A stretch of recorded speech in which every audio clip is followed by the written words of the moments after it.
اس ایک آیت کریمہ میں حضور کی کئی شانیں بیان فرمائی گئی ہیں۔ یا ایہا النبی انا ارسلناک شاہدا و مبشرا و نذیرا وداعیا الی اللہ باذنہ و سراجا منیرا۔ لفظ نبی کا ترجمہ امام قسطلانی علیہ رحمہ یہاں لکھتے ہیں کہ النبوۃ ہی الاطلاع علی الغیب۔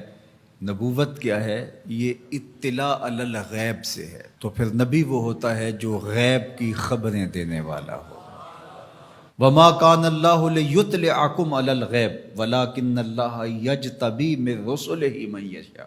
یہ اسی کی شان ہے، غیب وہی جاننے والا ہے، لیکن وہ رسولوں میں سے جس کو منتخب کر لے، جس کو چاہے وہ علوم غیبیہ سے نواز دے۔ تو دو لفظ قرآن مجید میں استعمال ہوئے، الا من ارتضی من رسول، رسولوں میں سے جس پر وہ راضی ہو جائے، ولیکن اللہ یجتبی من رسلہ من یشاء، وہ رسولوں میں سے جس کو منتخب کر لے۔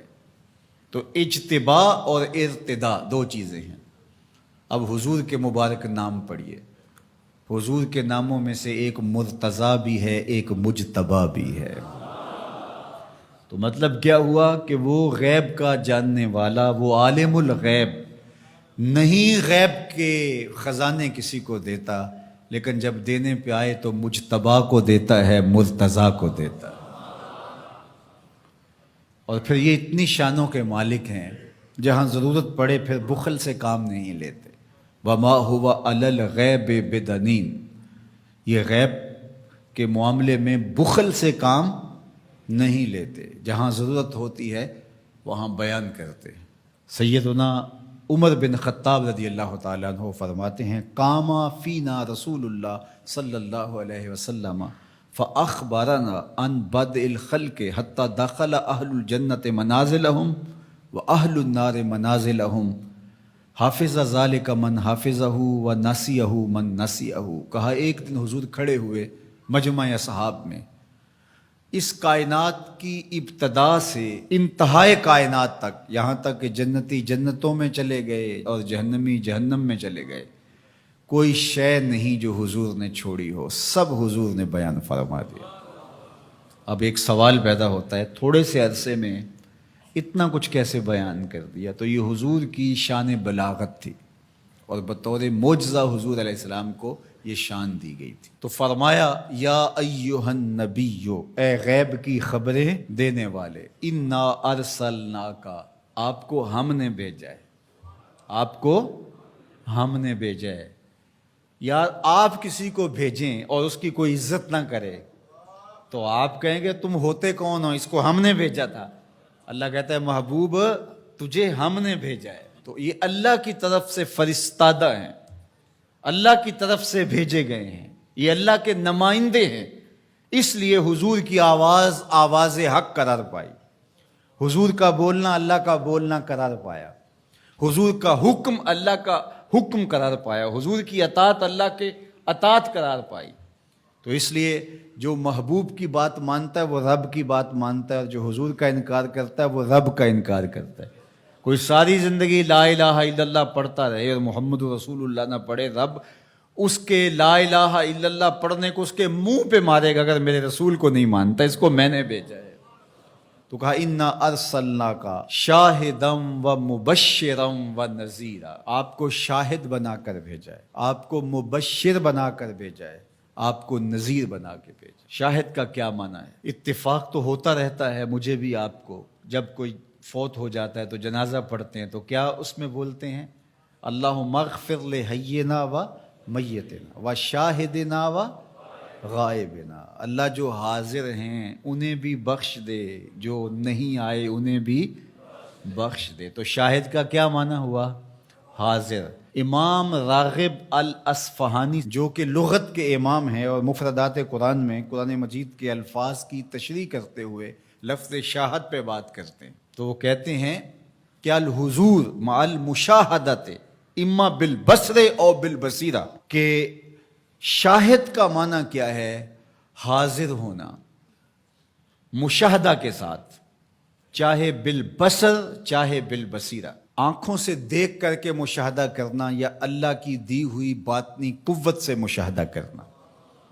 تو کہا یہ ہے شاہد کا مفہوم، اور حضور علیہ السلام کو میرے رب نے شاہد بنایا ہے، میرے رب نے شاہد بنایا، تو حضور کی نظروں سے کچھ پوشیدہ نہیں ہے۔ آقا کریم نے ارشاد فرمایا، یہ بھی صحاح کی روایت ہے، ان اللہ زوال الارض فرأیت مشارقہا و مغاربہا، اللہ نے میرے لیے زمین کو سمیٹ دیا، اور ایک روایت میں ایسے کر دیا جس طرح میری ہتھیلی ہوتی ہے، میں پوری کائنات کو یوں دیکھ رہا ہوں جس طرح کوئی اپنی ہتھیلی دیکھتا ہے۔ تو فرمایا کہ اللہ نے میرے لیے زمین کو سمیٹ لیا، اور میں نے مشرق بھی دیکھ لیے، میں نے مغرب بھی دیکھ لیے۔ تو زمین حضور کے سامنے ہے جس طرح ہتھیلی ہوتی ہے۔ انی ارا ما لا ترون و اسمع ما لا تسمعون، فرمایا جو میں سنتا ہوں وہ تم نہیں سنتے، اور جو میں دیکھتا ہوں وہ تم نہیں دیکھتے۔ سورج کو گرہن لگ گیا، حضور نماز کے لیے کھڑے ہوئے، نماز پڑھاتے پڑھاتے حضور نے ہاتھ آگے بڑھایا، پھر حضور نے ہاتھ پیچھے کھینچ لیا، سلام پھرا تو صحابہ نے پوچھا حضور آج نماز میں آپ نے ہاتھ آگے بڑھا لیا تھا جس طرح کوئی چیز پکڑنے لگے ہوں، پھر آپ نے ہاتھ پیچھے کھینچ لیا، کیا ماجرا ہوا؟ فرمایا جنت میں کھجوروں کا ایک خوشہ لٹک رہا تھا، میں نے سوچا تمہارے لیے توڑ لوں، اور اگر میں توڑ لیتا تم قیامت تک کھاتے رہتے، ختم نہ ہوتا، پھر میں نے نہیں توڑا، میں نے کہا چلو کل قیامت کو ہی صحیح۔ حضور کھڑے کہاں ہیں؟ مدینے میں، صحاح کی روایت ہے، کھڑے کہاں ہیں؟ اور ہاتھ اٹھا کے کہاں تک پہنچایا؟ جنت میں۔ صحیح بخاری اٹھائیے، باب تصفیۃ الصفوف ہے، حضور نے فرمایا صحابہ صفیں سیدھی رکھا کرو، مت سمجھو میں صرف آگے دیکھتا ہوں، میں آگے بھی دیکھتا ہوں، میں پیچھے بھی دیکھتا ہوں، میں تمہارے رکوع بھی دیکھتا ہوں، دلوں میں پیدا ہونے والے خشوع بھی دیکھتا ہوں۔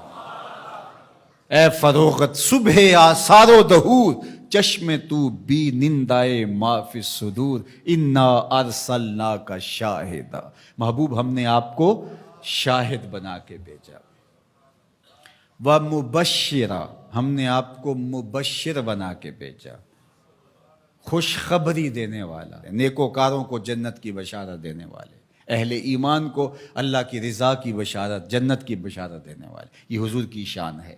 پھر فرمایا وَنَذِيرًا، ڈر سنانے والا، کفار کو، عاصیوں کو، بدکاروں کو، اللہ کے نافرمانوں کو جہنم کے عذابوں سے ڈرانے والے، یہ نبی کی شان ہے۔ نبی مبشر بھی ہیں اور نذیر بھی ہیں۔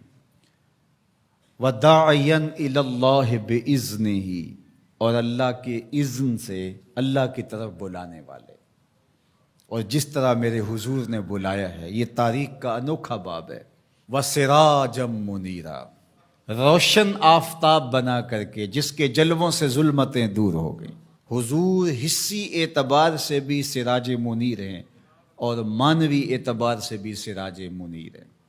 معنوی اعتبار سے اس طرح کہ ظلم، شرک، کفر کے اندھیرے حضور کے آنے سے مٹ گئے، ناانصافیاں ختم ہوئیں، اور حصی طور پہ حضور کے مبارک بدن سے نور نکلتا تھا۔ تو ذرا اس آیت کریمہ کو دیکھیے، ایک آیت میں حضور کی عظمتوں کے موتی پروئے ہوئے۔